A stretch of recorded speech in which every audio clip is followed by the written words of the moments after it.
நம்ம இப்போ இந்த வீடியோவில் வந்து பர்ஃபெக்ட் நம்பர்ஸ் அப்படின்னு ஒரு ப்ரோக்ராம் சியோடைய ப்ராக்டிகல்ஸில் இருக்குது. ஸோ பர்ஃபெக்ட் நம்பர்ஸ்னால் ஃபஸ்ட்டு என்ன அப்படின்னு ஃபஸ்ட்டு தெரிஞ்சுக்கணும். அதுக்கப்புறம் தான் ப்ரோக்ராமுக்குள்ளே போகலாம். ஸோ பர்ஃபெக்ட் நம்பர்னால் என்ன அப்படின்னா வந்து டெஃபினேஷன் கொடுத்துருக்காங்க. டெஃபினேஷன் படி பர்ஃபெக்ட் நம்பர் அப்படின்னா வந்து நம்ம ஒரு நம்பர் எடுத்துக்கிறோம். அந்த நம்பரு அதோடைய டிவைசஸ் கன்வெர்ட்டிபிள். டிவைசஸ்னால் என்ன? அதோடைய இப்போ வந்து 6னா 2 3s 6ன்னு சொல்லுவோம். ஸோ 2 ஒரு டிவைசர், 3 ஒரு டிவைசர்.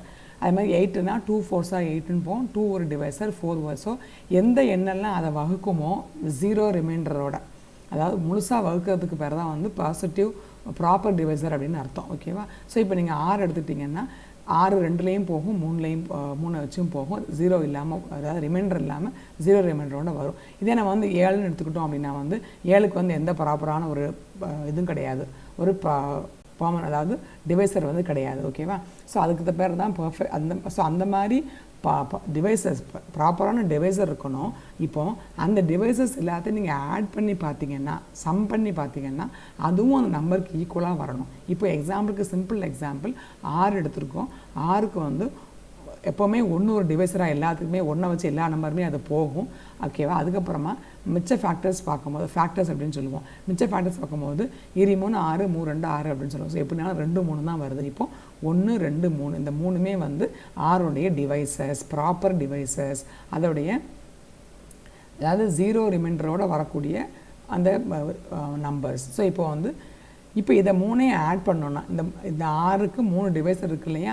3 2 5 5 1 6. ஸோ இதை கூட்டினாலும் 6 வருது, அந்த நம்பரும் 6 வருது.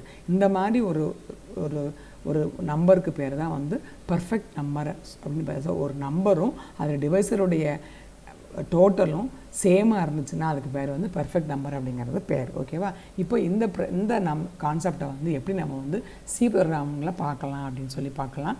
ஸோ இப்போ வழக்கம் போல் include stdio.h standard input output comment use பண்ணுறோம். இன்ட் மெயின் வச்சு ஆரம்பிக்கிறோம். ஸோ வந்து ரிட்டர்ன் 0வால் முடிக்கிறோம். ஓகேவா? ஸோ இப்போ நமக்கு வந்து என்னென்னலாம் வேலை தேவைப்படுது, எப்போவுமே ப்ரோக்ராம் எழுதும் போது என்னென்ன இன்புட்ஸ் எல்லாம் தேவைப்படுது, என்னென்ன வேரியபிள்ஸ்லாம் தேவைப்படுது, இங்கே எல்லாமே இன்டிஜர் தான் தேவைப்படுது. என்னெல்லாம் தேவைப்படுது? I1 J1 end 1 sum 1. ஓகேவா? சம் வந்து நம்ம சம் பண்ணி கண்டுபிடிக்க போகிறோம். எண்டு வந்து எது வரைக்கும் நம்பர் நம்ம பார்க்க போகிறோம். ஐ வந்து அந்த லூப் ரன் பண்ணுறதுக்கு வேணும். ஸோ ஜே வந்து இன்னர் லூப் ரன் பண்ணுறதுக்கு வேணும். நம்ம யூஸ் பண்ணும்போது நமக்கு வந்து தெரியும். ஓகேவா? ஸோ இப்போது பிரிண்ட் ஆஃப் கொடுத்து ஸ்டேட்மெண்ட்டை கொடுத்து மேக்ஸிமம் லிமிட் நம்பர் கேட்கும். நான் இப்போ வந்து 10 வரைக்கும் கண்டுபிடிக்க போகிறேன். அதாவது இப்போ 1லேருந்து தான் பேசிக்காக ஆரம்பிக்குது இந்த லூப் வந்து. ஸோ 1லேருந்து எண்டு வரைக்கும். நீங்கள் 10 கொடுத்தீங்கன்னா 1லேருந்து 10 வரைக்கும் சொல்லும். 100 கொடுத்தா 1லேருந்து 100 வரைக்கும். எண்டு 50 கொடுத்தா 1லேருந்து 50 வரைக்கும். ஸோ எண்டுக்கு என்ன வேல்யூ கொடுக்குறீங்களோ அது வரைக்கும் அந்த நம்பர்ஸை வந்து கண்டுபிடிக்கும். ஸோ நான் இப்போ வந்து அந்த நம்பர் வந்து வாங்கிக்கிறேன். இன்டிஜராக வாங்குறதுனால நான் வந்து %d அப்படின்னு கொடுத்துருக்குறேன். ஆஸ் யூஷுவல் ஸ்கேன் ஆஃப் பொறுத்த வரைக்கும் ஆம்பர்சன் கொடுத்து வாங்கிடுவோம். ஸ்டேட்மெண்ட்டை முடிச்சாச்சு. ஸோ இப்போ என்ன பண்ணுது, ஜஸ்ட் ஒரு ஹெட்டிங் இங்கே பிரிண்ட் பண்ணுது. என்ன பிரிண்ட் பண்ணுது?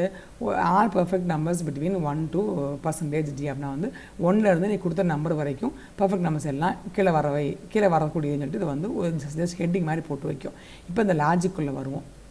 இந்த லாஜிக்கில் வந்து 2 விஷயம் இருக்குது. ஒன்று வந்து நெஸ்டட் லூப் இருக்குது. ஓகேவா? ஒரு லூப், ஒரு ஃபார் லூப்புக்குள்ளே இன்னொரு ஃபார் லூப் வந்தால் அதுக்கு பேர் நெஸ்டட் ஃபார் லூப் அப்படின்னு பேர். ஸோ இந்த ப்ரோக்ராம் உங்களுக்கு நல்லா ஞாபகம் இருந்துச்சுன்னா தியரி கான்செப்ட் எழுதும்போது சப்போஸ் நெஸ்டட் ஃபார் லூப்னு உனக்கு ஒரு கொஸ்டின் கேட்டாங்கன்னா நீங்கள் இதை ஆன்சர் பண்ணிக்கலாம். பண்ணி இந்த இடத்த நீங்கள் காமிச்சிக்கணும். ஒரு ஆரோ போட்டு 1க்குள்ளே 1 இருக்குது, இதனால நெஸ்டட் அப்படின்னு காமிச்சிக்கலாம். ஓகேவா? நெக்ஸ்ட்டு வந்து ஒரு இஃப் ஸ்டேட்மெண்ட் மட்டும் இருக்குது. இது எஃப்எல்ஸ் இல்லாமல் வெறும் இஃப் மட்டும் இருக்குது. ஓகேவா? ஸோ ஒரு டெசிஷன் மேக்கிங் ஸ்டேட்மெண்ட் 1 இருக்குது. அப்புறமா ஒரு லூப்பு, அதாவது 2 லூப்பு தான், பட் ஆக்சுவலாக ஒரே லூப்பு 1க்குள்ளே 1 இருக்குது, நெஸ்டட் லூப் இருக்குது. ஓகேவா? இப்போ நம்ம லாஜிக்குள்ளே வருவோம். ஸோ நம்பர் எங்கேருந்து கண்டுபிடிக்க போகிறோம்? 1லேருந்து 10 வரைக்கும், 1லேருந்து 100 வரைக்கும், எப்படிலாம் ஒன்றா கண்டுபிடிக்க போகிறோம். ஸோ I++ கொடுத்தீங்கன்னா 1 2 3 4 5 ஒன்று ஆட் பண்ணி கண்டுபிடிக்கும். ஓகேவா? இப்போது இனிஷியலாக சம் இஸ் ஈக்குவல். நம்மளுடைய லாஜிக் என்ன? சம்மை வந்து நம்ம கண்டுபிடிக்க போகிறோம். நம்ம வந்து சம்மை தான் கண்டுபிடிக்க போகிறோம். இனிஷியலாக சம்மில் ஒன்றுமே இல்லை, 0 அஸ்யூம் பண்ணிட்டீங்க. So some is equal to 0. இப்போது இந்த ஃபார் லூப் ஆரம்பித்து இந்த வெளியே உள்ள ஃபார் லூப் என்ன பண்ணுன்னா இங்கே ஆரம்பித்து இங்கே முடியுது. ஓகேவா? ஸோ இந்த ஃபார் லூப்பு ஒரு நம்பரை எடுத்து அந்த நம்பர் வந்து டிவைசராங்கிறத பார்த்துட்டு டிவைசராக இருந்துச்சுன்னா இந்த சம்மோட ஆட் பண்ணும், டிவைசராக இல்லைன்னா நெக்ஸ்ட் நம்பருக்கு போயிடும். இதுதான் இந்த ஃபுல் மெயின் ப்ரோக்ராமுடைய, அதாவது மெயின் ஃபார் லூப்போடைய லாஜிக்கு. ஸோ இப்போ நம்பர் 1 எடுக்கும், சம்மு 0வாக இருக்குது, 1 வந்து 1ஆல் வந்து டிவைட் பண்ணி பார்க்கும், ரிமைண்டர் 0. அப்போது என்ன பண்ணும், கொடுத்த சம் 0வோட அந்த 1 ஆட் பண்ணிக்கணும். இப்போ some is equal some plus 1 அப்படி வந்துக்கும். இப்போ வந்து சம்மும் 1ம் அது வந்து இதான்னு கேட்கும். சம்மும் 1ம் வந்து சேமாக இருக்குது அப்படிங்கும்போது ஆமாம் அப்படிங்கும்போது அந்த நம்பர் வந்து பர்ஃபெக்ட் நம்பர் தான் அப்படின்னு சொல்லிடும். ஓகேவா. நெக்ஸ்ட் வந்து 2 எடுக்கும்.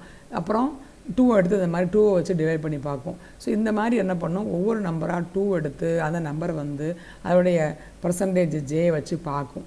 இப்போ ஜே வந்து 1லேருந்து எல்லா நம்பரையும் பார்க்கும். இப்போ நீங்கள் 2 எடுத்துக்கிட்டீங்கன்னா 2/1 வச்சும் பார்க்கும், 2/2 வச்சும் பார்க்கும். ஓகேவா. ஸோ 2/1 வச்சு பார்த்தாலும் 2 1s 2 போயிடும், அப்போ ரிமைண்டர் 0 தான்.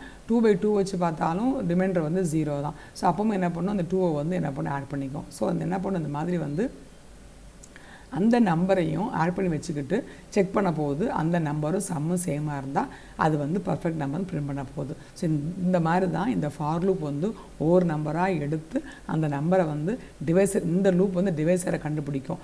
அதாவது ப்ராப்பர் டிவைசரை கண்டுபிடிக்கும். எப்படி கண்டுபிடிக்குது, ரிமைண்டர் வந்து 0 வருதா, ஒரு நம்பரை ஒவ்வொரு நம்பராலேயா டிவைட் பண்ணி பார்க்கும். இப்போ ஐனா ஐ 1 எடுத்துக்கிட்டு ஐயை வந்து இப்போ இங்கே வந்து ஐ வந்து ஜே வந்து ஐ வரைக்கும் தான். ஸோ 1 தான். சப்போஸ் நீங்கள் 10 எடுத்தீங்கன்னு வச்சுக்கோங்களேன், 10 என்ன பண்ணும், 1 மாடுலோ 1, அடுத்தது 1 மாடுலோ 2, 1 மாடுலோ 3, 1 மாடுலோ 4ன்னு இப்படி போட்டு பார்த்துட்டே இருக்கும். ஸோ அது ஃபுல்லாக பார்த்துட்டு அதில் எதெல்லாம் வருதோ அதெல்லாம் என்ன பண்ணும், அதோடய ப்ராப்பர் டிவைசராக எடுத்துக்கிடும். ஸோ இந்த இஃப் லூப் வந்து டிவைசரை கண்டுபிடிச்சிட்டு இந்த இஃப் லூப் வந்து என்ன பண்ணுது, சம்மை வந்து பிரிண்ட் பண்ணுது. ஓகேவா. டிவைசரை கண்டுபிடிச்சி சம்மை ஆட் பண்ணுது. டிவைசரை 2 சேமாக இருந்தால் அது வந்து பர்ஃபெக்ட் நம்பர் தான் பிரிண்ட் பண்ணுது. அந்த மாதிரி இந்த ஃபார் லூப் திரும்ப போய் இந்த லாஜிக்கை யூஸ் பண்ணி பர்ஃபெக்ட் நம்பர்ஸை கண்டுபிடிச்சி நமக்கு வந்து பிரிண்ட் ஆகி கொடுத்துருது. நான் உங்களுக்கு அவுட்புட் நான் காமிச்சிருக்கேன். நான் 100 கொடுத்துருக்கேன், 1லேருந்து 100 வரைக்கும். ஸோ 6ம் 28ம் காமிச்சிருக்கு. ஓகேவா. நெக்ஸ்ட்டு வந்து இன்னொரு நான் 500 கொடுத்துருக்கேன். அதில் வந்து நான் 6ம் 28ம் இன்னொரு எக்ஸ்ட்ரா நம்பர் ஆட் பண்ணியிருக்கேன், 496. இப்போ நம்ம இந்த நம்பருடைய, இப்போ நான் எக்ஸாம்பிளுக்கு 6 நம்ம முதலே பார்த்துட்டோம். நீங்கள் 28 எடுத்துக்கோங்க, சின்ன நம்பரு. 28ல் வந்து இப்போ வந்து 7 4s 28 ஒன்று கொடுப்பீங்க. 7 4s 28, 7 4 11. ஆல்ரெடி 1 எப்போவுமே ஒரு டிவைசர் தான். ஸோ 12. அதுக்கப்புறமா இது போக இன்னும் என்ன டிவைசர் இருக்குன்னா 14 2s 28 வருமா. ஸோ அப்போ 14 2 எவ்வளவு 16. ஆல்ரெடி நமக்கு 12 இருக்குது. 12 16 எவ்வளவு 28. ஸோ ஒரு நம்பரும் அதனுடைய டிவைசருடைய சம்மும் சேமாக வந்தால் தானே பர்ஃபெக்ட் நம்பரு. ஸோ 28க்கும் அந்த மாதிரி வருது. அந்த மாதிரி 496க்கும் எல்லா ஃபேக்டர்ஸையும் போட்டு பாருங்கள், அதோடைய சம்மை ஆட் பண்ணி பாருங்கள். அந்த நம்பரும் இந்த நம்பரும் சேமாக இருக்கும். அதனால தான் இது பர்ஃபெக்ட் நம்பர்னு ஆன்சர் வந்திருக்கு. ஓகேவா.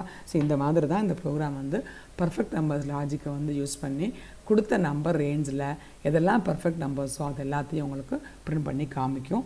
இந்த ப்ரோக்ராம் உங்களுக்கு புரிஞ்சுக்கணும்னு நினைக்கிறேன். தேங்க்ஸ் ஃபார் வாட்சிங்.